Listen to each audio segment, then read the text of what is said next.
सुनो रंजीत, हाँ बोलो। ये डाइवोर्स के पेपर साइन कर दो।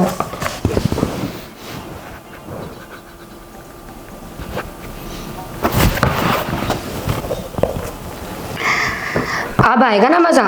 अच्छा हुआ मैंने तुमसे डाइवोर्स ले लिया। तुम्हारी वजह से ना मेरी पूरी जिंदगी खराब हो गई थी।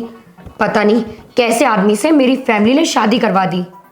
अब जा रही हूं मैं, और एक ऐसे इंसान से शादी करूंगी जिसके पास दौलत और शोहरत सब कुछ हो। सुनो, तुम्हारी हिम्मत कैसे हुई मुझे हाथ लगाने की? अब हमारा डाइवोर्स हो चुका है। अब मैं जाऊंगी यहाँ से सीधा घर। और सुनो, तुम्हारे पास मेरी जितनी भी प्रॉपर्टी और ज्वेलरी है ना, वो मुझे अभी के अभी रिटर्न चाहिए। मेरी तो समझ नहीं आता क्या होगा तुम्हारा। अब मैं एक ऐसे इंसान से शादी करूंगी जिसके पास दौलत, शोहरत, इज्जत सब कुछ हो, उसके घर में नौकर हो, उसके पास गाड़ी हो। और तुम्हारे पास तो ऐसा कुछ भी नहीं है। तुम्हें क्या लगता है मैं किराए के घर में इसलिए रह रहा हूँ मेरे को घाटा हो गया? हाँ, तो तुमसे किसने पूछा है ये सब कि मुझे बताओ? और तुम्हारा बिजनेस वो तो पहले ही डूब चुका है।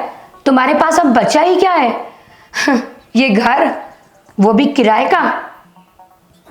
अरे मेरे को घाटा नहीं हुआ, मैंने तुमसे झूठ बोला। बस करो रंजीत, और कितना झूठ बोलोगे? अब तो मैंने तुमसे डाइवोर्स भी ले लिया। अब तुम मुझे कितनी पट्टी पढ़ा लो, मैं तुम्हारे साथ नहीं रहने वाली। मैं तुमको देखना चाहता था तुम मेरे साथ रहोगी या नहीं। ओहो, बिजनेस? तुम्हारा कौन सा बिजनेस था? वो जूती चप्पलों का या वो अंडरगारमेंट्स वाला? मैं तो अपनी फ्रेंड्स सबको नहीं बता सकती थी कि मेरा हस्बैंड क्या बिजनेस करता है। अब ना अपनी ज्यादा बकवास मत करो मुझसे। तुम उन फ्रेंडों की बात कर रही हो जिनके साथ तुम क्लब जाती थी, पार्टियां करे करती थी और मेरी गाड़ियां लेके जाती थी और मेरा पैसा खर्च करती थी उन पे। तुम क्या कह रही थी? क्या मेरा जूती चप्पल वाला, कच्चे बनियान वाला बिजनेस छोटा है? सुनो, कोई भी बिजनेस छोटा या बड़ा नहीं होता है, बिजनेस बिजनेस होता है। ठीक है, अब तुमने डिवोर्स तो ले लिया है ना, अब जाओ अपने डिवोर्स के पेपर लेके। और तुम क्या सोचती हो मैं तुमको किराए के मकान में लेके आया? अरे मैं तुमको किराए के मकान में इसलिए लेके आया था, मैं तुमको देखना चाहता हूँ तुम मेरी कितनी इज्जत करती हो। और एक बात बताओ तुमको, मुझे पता है इंसान की इज्जत ना तब तक ही होती है जब तक उसके पास पैसा होता है। जिस दिन पैसा खत्म हो जाता है ना, उसकी इज्जत कोई नहीं करता और बीवी भी नहीं करती। 2 महीने क्या हुए किराए के घर में शिफ्ट हुए, तुमने अपने डिवोर्स पेपर रेडी कर लिए और मैं तुम्हारी ना असलियत देखना चाहता था और इसीलिए ना मैं किराए के घर में शिफ्ट हुआ हूँ। मेरे को ना तुम्हारे बारे में पता चल गया तुमने पैसे की लालची हो। ठीक है, और सुनो, डिवोर्स तो तुमने मुझसे ले लिया है, अब निकलो यहाँ से और मैं अपने बंगले में ना अकेले रहूँगा मजे से। चलो निकलो मेरे घर से। रंजीत, मुझे माफ़ कर दो प्लीज़। मुझसे ना जाने अनजाने में गलती हो गई। मुझे मेरी फ्रेंड्स ने भड़का दिया और मैं उनके भड़काए में आ गई और मैंने तुमसे डाइवोर्स लेने का फ़ैसला कर लिया। I am really sorry Ranjit, कर दो please. I am really sorry.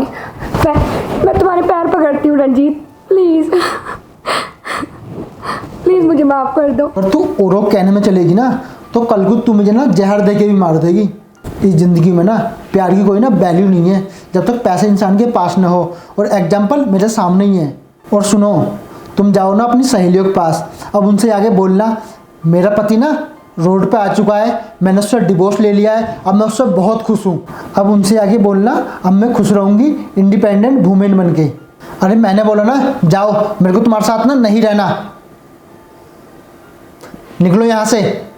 Please Ranjit, please please give in one chance only. अरे छोड़ो, मेरे को नहीं रहना तुम्हारे साथ। अरे ये पकड़ो अपने डिवोर्स पेपर लो और निकलो यहाँ से।